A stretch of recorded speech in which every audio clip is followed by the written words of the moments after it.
We're back! We found Kachina's ancient name, too! Well, it's fairly complicated. Let me give you the condensed version. The Fatui again?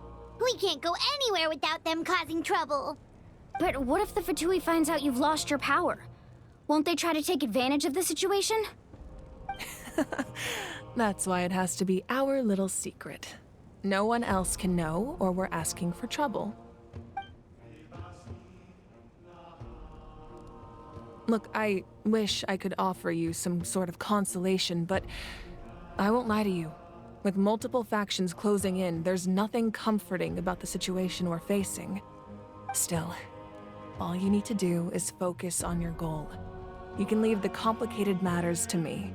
I can also step in on the Pyro Archon's behalf. There's a limit to what I can accomplish, but I'll help you however I can. There's no need to be so modest, Yan-san. Your incredible strength has long been a well-known fact. You're the pride of your tribe. Archon, I'm sorry about before. You have so much on your plate, so much that you have to worry about. But all I could do was focus on my own feelings. You have nothing to be sorry about. We all get overwhelmed by our emotions, myself included. Your reaction to Kachina's disappearance, I understand that feeling very well. Well, now that we have Kachina's ancient name, let's go track her down. Follow me.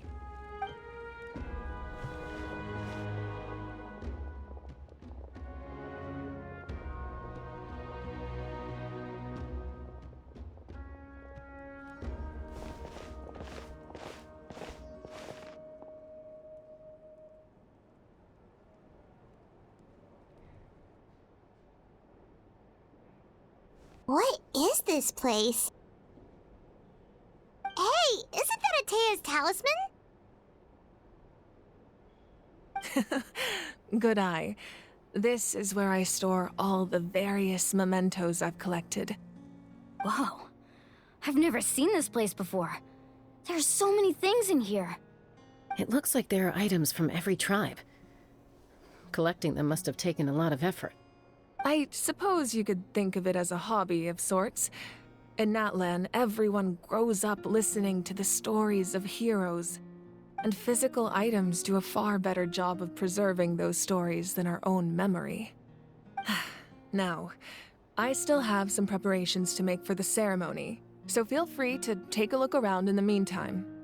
If you're curious about an item, I'm more than willing to tell you about its origins. All right, we'll have a look.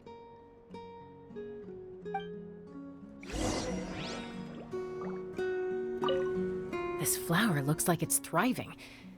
You must be good at taking care of plants, Archon.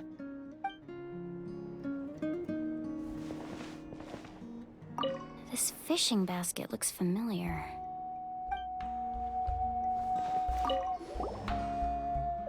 Hey, there's a fishing rod here. It must have belonged to the people of the springs. That's right. It belongs to a legendary fisherman named Matavaru.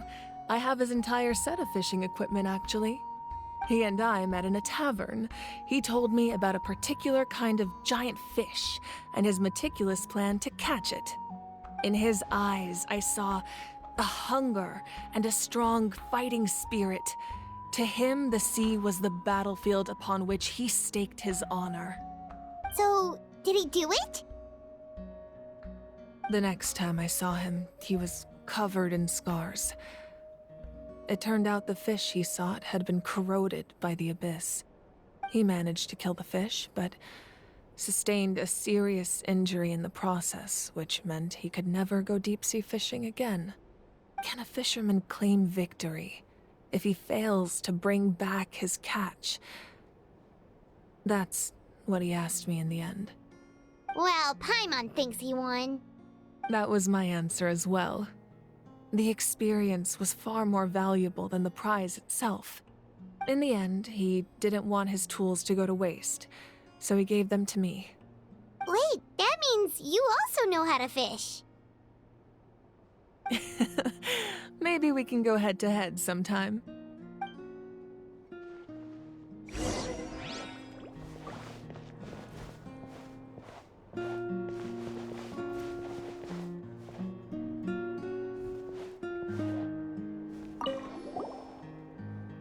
This is Atea's talisman. I'm sure you're familiar with this one already. Atea was rarely ever without it. The talisman brought her a lot of luck in battle.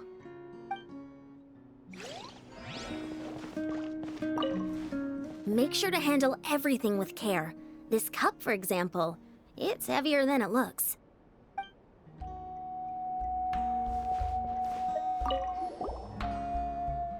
Whoa, that belt is bigger than Paimon's head!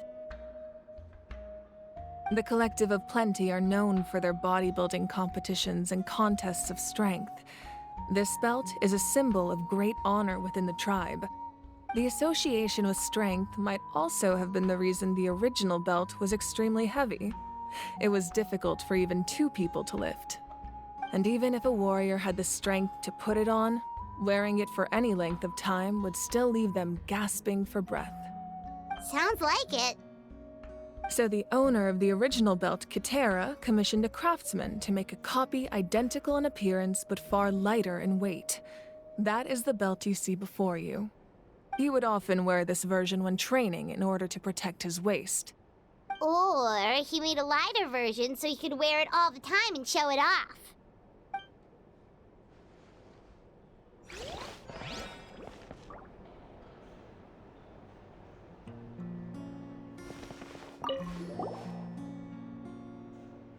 There are so many jars and potions around here.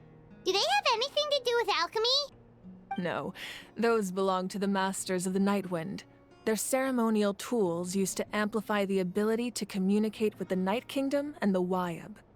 Yamaya is an expert in this field, and she taught me a lot. Even though she appears stoic and serious, she actually has a keen sense of humor.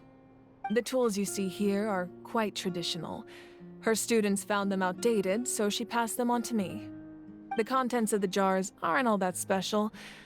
Oh, except the big jar in the middle. That's what she really wanted to give me. Ooh, must be something really cool. What's inside? Grape juice. Huh? It's quite tasty, although probably expired by now.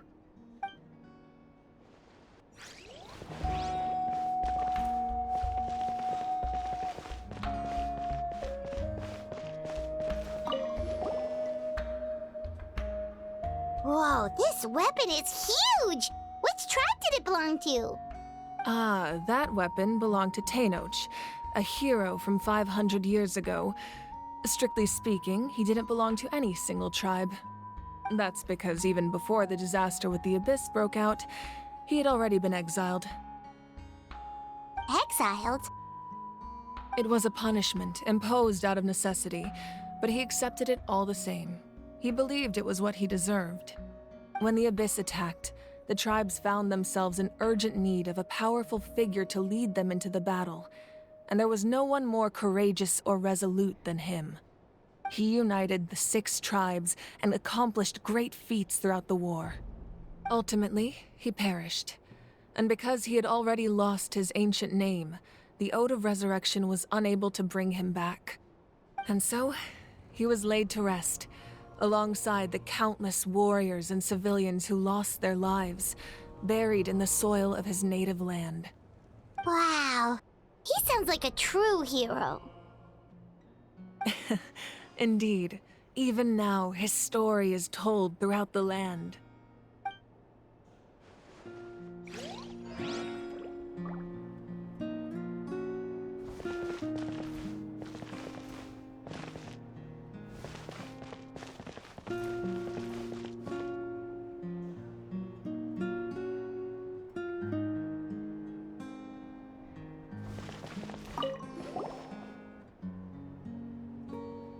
The powder still needs some time to settle, so let's wait a little longer. Well, what do you think of my collection? Do you feel like you have a better understanding of Natlan's culture now? Yeah, if each item represents a different story, seems like Natlan's really been through a lot. Does every item hold a special memory, just like Atea's talisman? That's right. The items in my collection actually serve a similar purpose to the ancient names passed down among the tribes. They demonstrate the true shape of time. The shape of time? Most people perceive time as a linear concept, almost like a straight line that can only move forward. We cannot change the past or predict the future. But there's also a different theory, one that I believe to be closer to the truth. Namely, that the past, present, and future all exist at once. At once? Paimon's not sure she understands. Let's say your journey ended right now. Thinking back on your experience in each nation, which one would you say was the most important? Exactly. Even at the end of your journey, the things you experienced along the way don't cease to exist. They become part of who you are. Take out a portion of that journey, and you would likely make very different decisions, and eventually arrive at a very different destination. The future is the same way. It exists even though it has yet to come to pass. We just lack the means to perceive it. Of course, there are those with the power to foresee the future. They simply call it by a different name. Fate. You're quite familiar with that concept, I would imagine. That does kinda make sense. The future hasn't happened, but already exists. Humanity excels at living in the present, but too often we forget the past and neglect the future. Чё за хуйню эта шизанутая несет, а? While the pilgrimage and the Night Warden Wars lead us to a better future. Only by uniting the people of Natlan across countless eras can we fight back against an enemy as formidable as the Abyss. To come up with such a set of rules, the first Pyro Archon must have possessed a level of insight I can only imagine. That's correct. At first, he was a mortal man with no special power. After he ascended to the Divine Throne, he used it to borrow power from the heavens and establish the rules of Natlan. Namely, a framework through which ordinary people can ascend to Archonhood. By holding the pilgrimage, we're able to determine the strongest among us. And when that person ascends to the Divine Throne, their inner flame will awaken. In addition, the sacred flame will grant them significant knowledge and memory of this land. After all, that's how I came to know everything I just told you. So, it all comes down to the power of the Divine Throne and the rules. Wait, is that a family portrait? Yes, that's my mother, father, younger sister, and the little saurians we raised. I turned a piece of my dad's leather armor into a canvas and commissioned a famous artist to paint our 100% likeness. сдохли, вот 100%. Your sister is so cute! It looks like the two of you are really close. Paimon was having a hard time thinking of an Archon as an ordinary person, but seeing this portrait, it kind of makes sense now. It really doesn't look like there was anything special about you before. Oh, wait, is Paimon allowed to say that? A little late for that question, don't you think? Sorry! Paimon's so sorry! Paimon's mouth works faster than her brain sometimes! It's all right. I'd never get upset over something like that. No matter what others may say, my past is a precious part of my identity. I'm forever proud of the life I used to lead. Becoming the Archon doesn't mean you sever ties with your family. The position just comes with a lot of responsibilities, so it impacts how often you get to see them. My father made the most delicious stew, so my sister would often bring me a large pot of his cooking, and we would sit on a blanket and eat it together. One time, we didn't close the door securely, and the Saurians you were raising ran into the room and knocked over the entire pot. My sister immediately burst into tears. The two troublemakers were going for the meat, but when they saw my sister's distress, they froze on the spot. I still remember the way they laid there, sulking like a pair of children, even after making such a mess. It was frustrating, but in the end, all I could do was comfort my sister and move on. Wow. Isn't that what being a family is all about? I think about that story a lot, actually. As the Archon, I made a vow to defend this nation, and experiences like that, they remind me exactly what I'm trying to protect. Well, what happened after that? This portrait looks pretty old. Your sister must be all grown up by now, right? I believe she ended up working as an architect and artist. She built many houses and crafted many beautiful works of art. Anyway, that's enough about me. Now that the powder is settled, we can begin. Ian-san, Mulani, Chaska, over here, please. Place the ancient name up there, and then we'll begin.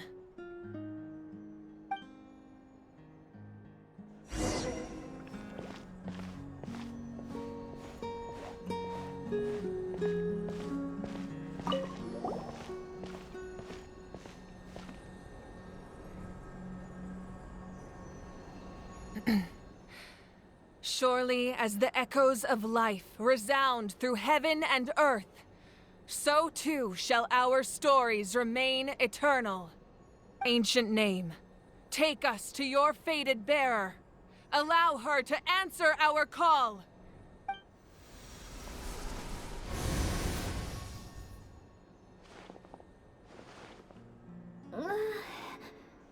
Am I hallucinating again? Kachina, are you okay? Huh? I'm not seeing things, am I? Is the Abyss playing tricks on me again? It's okay, Kachina. It's just us. We're trying to find a way to bring you back. Everyone, you have to listen to me.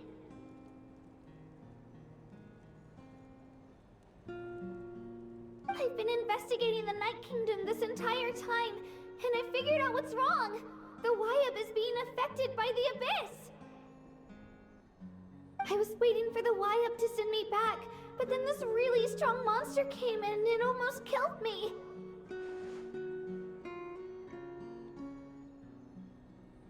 The Wyab saved me, even though its power is weakening, so I've been hiding from the monsters while trying to find a way to help. The Night Kingdom has become a huge mess, though. I keep hearing these awful sounds and seeing really horrible things. Don't listen to those sounds, Kachina. The Abyss is trying to strip you of your sanity. All you need to do is stay safe and wait for us. We'll be there shortly. It's okay. I feel so much better now that I've had the chance to talk to you guys. You don't need to worry about me. I've never been strong or special at all, really. So I don't blame anyone for forgetting about me or leaving me behind. Just knowing you care is more than enough. I'll find a way back. You don't have to put yourselves in danger to come rescue me. You're always like this, Kachina. Now's not the time to act tough. We're coming for you, and that's final. Я бы хуй на нее забил, все равно я ее не знаю. You, but I'll tell you something right now. Nobody here sees you as a burden. You're a victor of the Night Warden Wars, a hero of Natlan. All you need to do is wait for us to rescue you, and you'll get all the applause and recognition you deserve.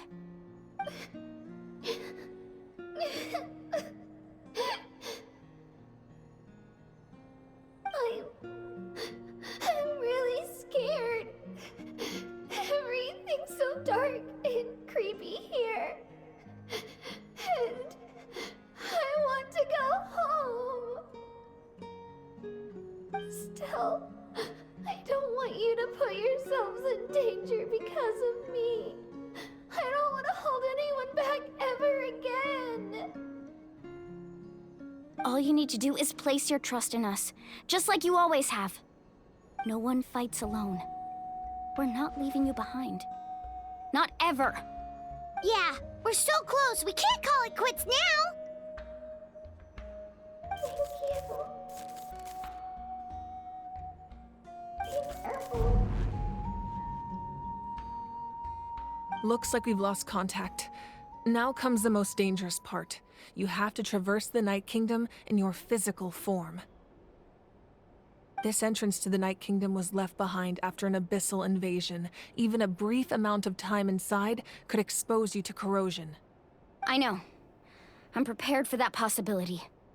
All right, then I wish you all the best. I'll tell Koichi to be ready just in case. She's very experienced in dealing with abyssal corruption. That face you just made. Don't tell me you two got into another argument. No, I just feel bad for creating more work for her. I'll go with them too, Archon. The more people, the stronger the party.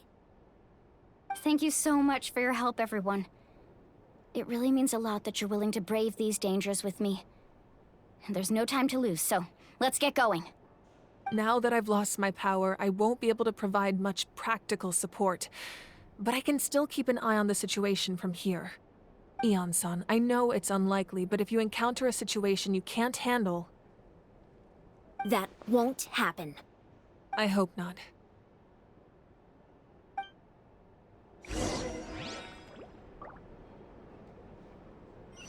Be careful out there. I'll observe the situation from here.